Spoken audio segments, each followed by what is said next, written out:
Dan Kidder with Sportsman's Warehouse, and we're out here in the park today, and we're going to put to the test the Explorer 3 from Camp Chef. It has 3 aluminum 30,000 BTU burners, complete control like your stove on the knob, so it's not clicks, it's just complete control. I like a gas stove myself because I can control that heat a little bit better.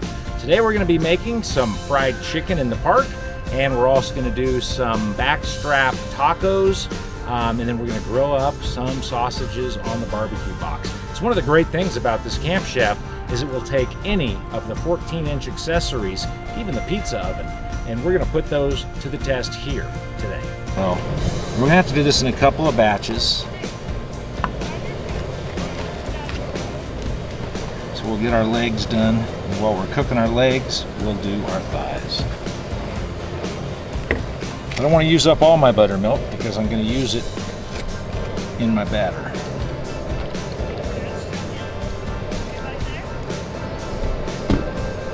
Yeah, baby. Buttermilk fried chicken. Our oil is sitting almost at 300 degrees, so let's get going here. All right, while that sits, we're going to mix up our batter. We're going to want about 1.5 cups to 2 cups of flour. I don't know how much we're making.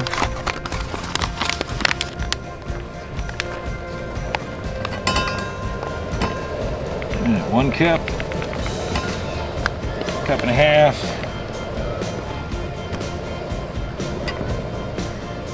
Nothing special about it, just regular all-purpose flour. Okay, so the other thing I'm going to do with my chicken as it sits in its little bath of buttermilk is I'm going to hit it with some salt.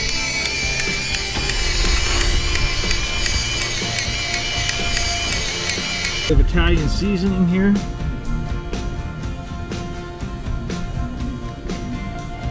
Again, we're going heavy on these because, first of all, we're going to cut this in half. We're going to use half directly rubbed right on the chicken, and then the other half is going to go into the bread. So for our dry ingredients, I'm going to go real heavy with the spices because the oil is going to suck a lot of the spices out. So some good old Lowry seasoned salt. That's going to hit a bunch of the stuff that you want to have in there. I've got regular Himalayan pink salt.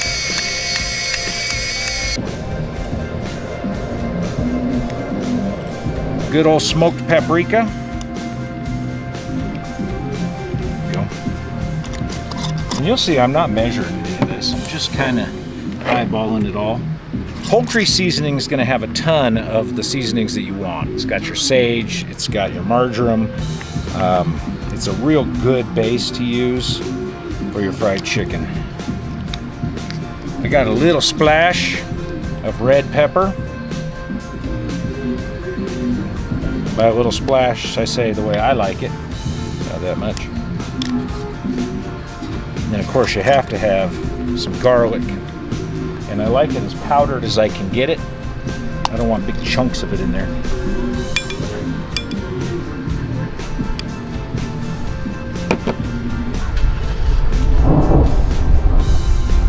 Some turmeric.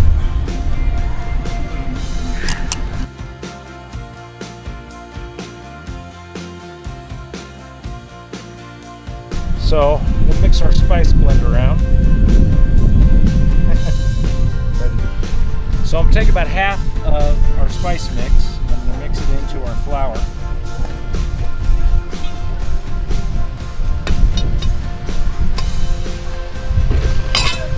And then the other thing I'm going to add, it might seem a little bit strange, is cornstarch. A couple tablespoons of cornstarch.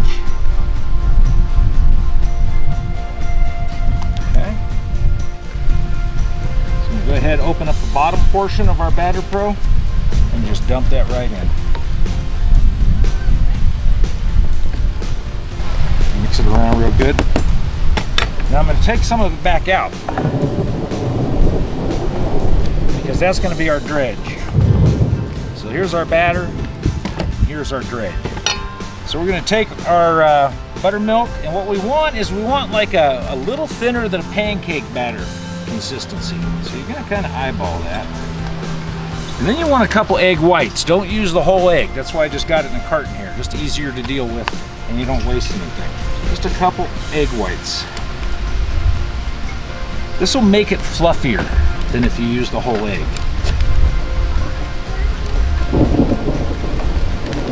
You see, I just eyeballed that. I didn't measure anything. I didn't even bring a measuring cup.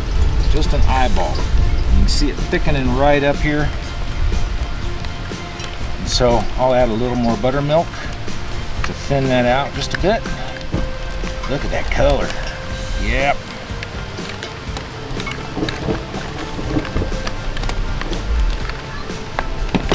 Okay, let's get a little more buttermilk in there.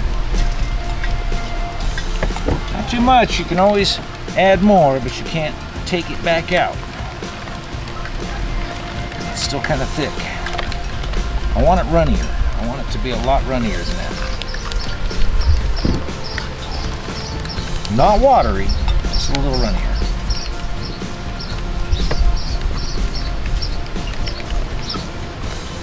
Yeah, there we go. Now we're getting it.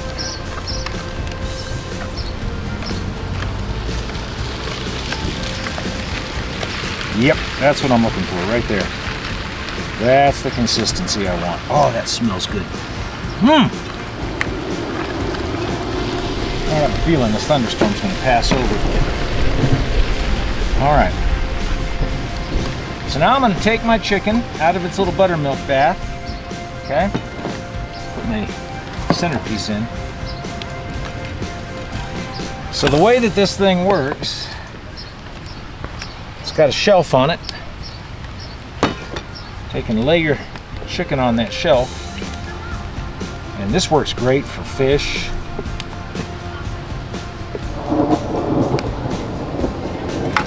A few pieces in, take your top, and just flip it over back and forth until you've coated that chicken.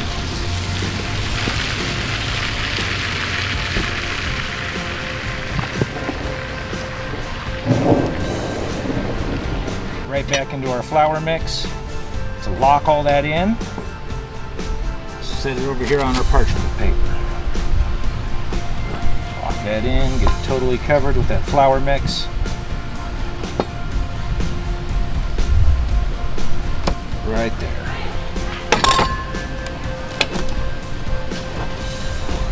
Totally saturated with our flour. So you can see that that flame is a little yellow and fluttery. I want it more jet-like, so I just come right down here where this vent is. Open that up all the way. And that's what I'm looking for. Okay, just like real camping, we had to break for a thunderstorm. You just never know when the weather's gonna fight you. So it looks like the rain's passed over. We still got a little bit of wind. We're gonna try to fry us some chicken. So I let this chicken sit. I wanted to let it sit for about 30 minutes to kind of let that batter on there set up. I don't want to just take it immediately after I've dredged it and throw it into the fryer. I want to let that set up nicely.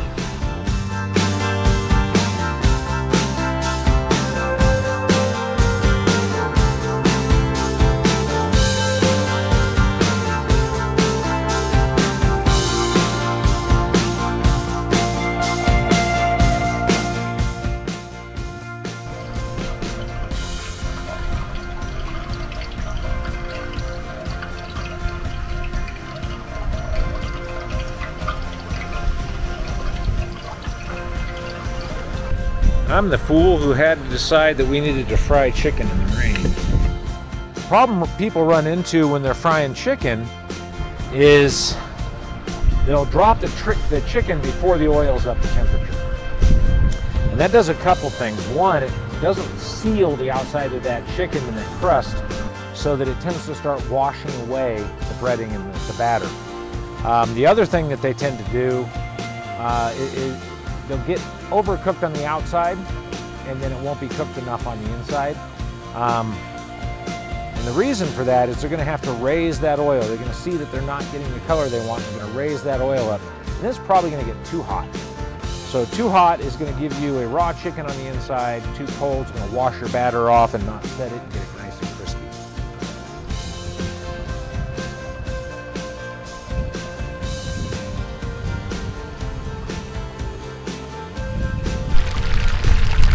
So I don't want to stick the thermometer down in the hot oil. That'll wreck it. What I'm going to do is pull my chicken up. Oh, look at that. Find a nice spot, stick it in there.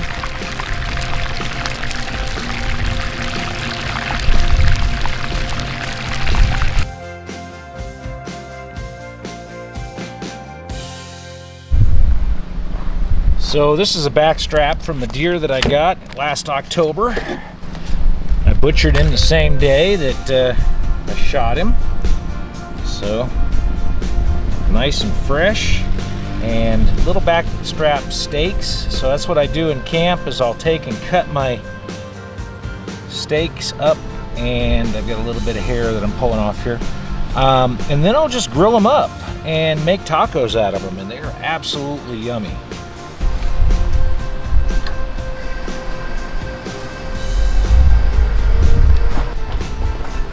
So all I really do to my meat here is just a little S&P. Things that are going to interfere with that wonderful, delicious, fresh venison taste. So I'm not going to put any kind of taco seasoning or even chili peppers or anything like that. It's going to be a very simple taco. This was a little guy. He was last night of the last light. And we probably had 10 minutes of shooting light left. Venison is extremely lean meat, and you're going to want to use a little bit of olive oil on your grill because there's not a lot of fat. I'm just going to toss that right on there, nice and hot. I want that thing really smoking hot. Get a good crust on it.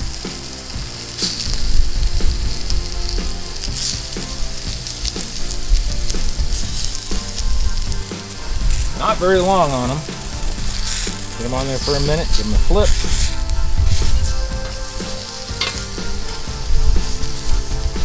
So you get those nice grill marks. The best part is we're going to flip this thing over and we're going to cook our tacos on the other side. The one thing you can get from Camp Chef are leg levelers. But in this particular model, you can kind of cheat it a little bit by adjusting the leg height. So we're leaning forward a little bit. I want it to lean back. Raise it up onto the leg. Should ideally do this when it's not hot.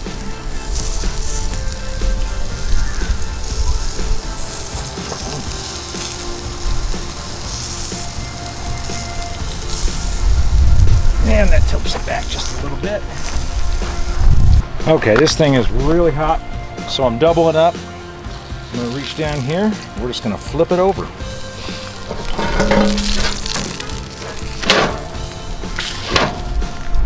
In order to do our tacos. All right, we're just going to take this. We're going to slice into little strips. And I want it rare. Very rare in the center.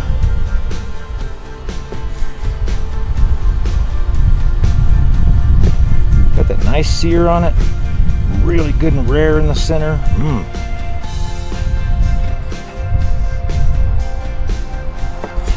Tender. Oh, good one. Oh man, that's good. Tacos will be easy. Pick yourself up some taco sauce that you're choosing. Doesn't have to be anything fancy. Just spread a little bit right there on that nice hot. Look at it bubble. Throw your tortilla down on it and move it around a little bit. Skitch around. Get yourself a gob of Mexican blend cheese.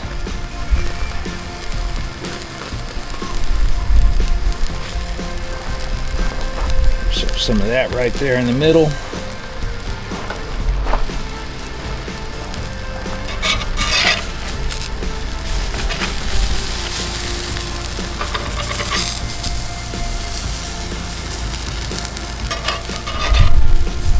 Fold it on over.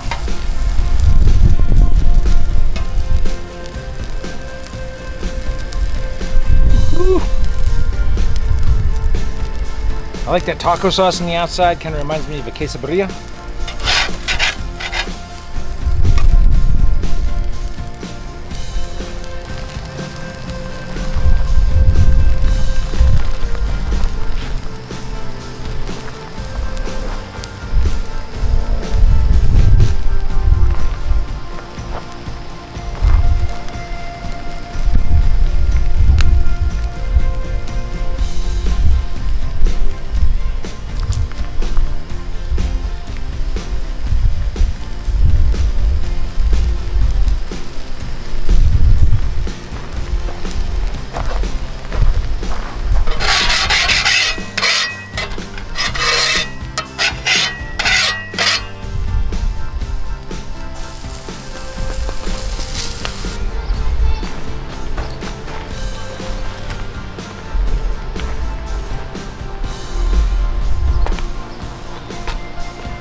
Alright, let me show you how I like to eat these. I want the venison to be the star of the show here. So I don't put a ton on them. I chop up just a little bit of white onion. Throw some of that in there. A little pinch of cilantro. And then I just hit it with a little bit of crema. Mexican sour cream. Just a squirt. There it is. Oh, you talk about delicious.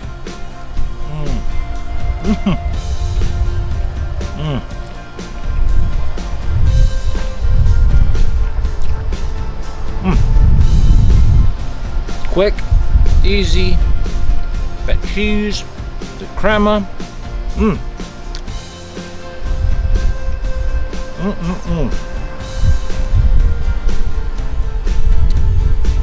Let's barbecue some sausage.